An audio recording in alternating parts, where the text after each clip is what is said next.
Churchill इमाम दंगा भड़कने के 1 महीने पहले गिरफ्तार हो चुका था। उमर खालिदी दिल्ली में था ही नहीं। उसमें से लगभग 100 एफआईआर ऐसी जिसमें पुलिस ने कोई कार्रवाई नहीं की, जिसके अंदर कपिल मिश्रा का नाम है, सत्यपाल सिंह का नाम है, नंदकिशोर गुर्जर का नाम है, उस पर कार्रवाई नहीं की। कि सरकारी वकील इंटेलेक्चुअल टेररिस्ट जैसे शब्दों का इस्तेमाल कर रहे हैं और कोर्ट जो है बीच में ऑब्जेक्ट भी नहीं कर रहा। कल के दिन कोई अगर कॉन्स्टिट्यूशन की व्याख्या बाहर से खड़े होकर करने लगेगा तो आप उसको कहेंगे कॉन्स्टिट्यूशनल टेररिस्ट। कोई वकील अगर बाहर से व्याख्या करने लगेगा किसी कानून की तो आप उसको कहेंगे लीगल टेररिस्ट।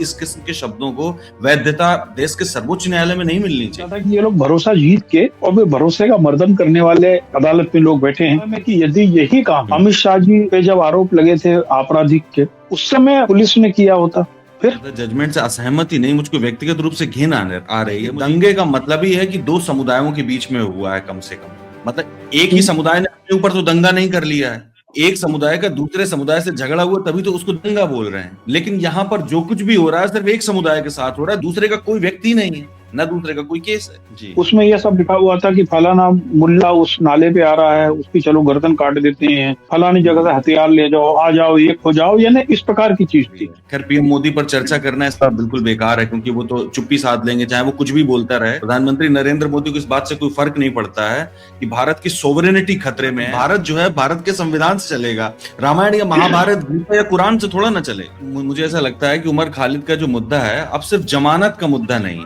ये बेसिकली भारत की डेमोक्रेटिक सर्वाइवल का मुद्दा हो गया कि हम डेमोक्रेटिकली सर्वाइव कर भी पाएंगे कि नहीं कर पाएंगे। कोई न्यायिक व्यवस्था में कोई भी धारा ये नहीं कहती कि आप 1 साल जमानत की अर्जी नहीं देंगे।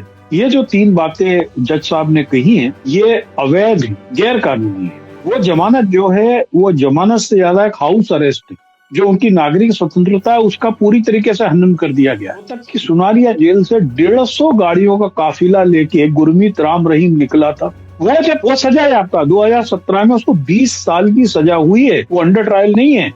आशाराम बापू जो सजा याफ्ता है उसको भी आपने पैरोल दिया। गुजरात में 1 लाख लोगों के साथ में वो खड़ा हुआ था। एक देश में पैरेलल गुंडों का शासन खड़ा कर रहे हैं।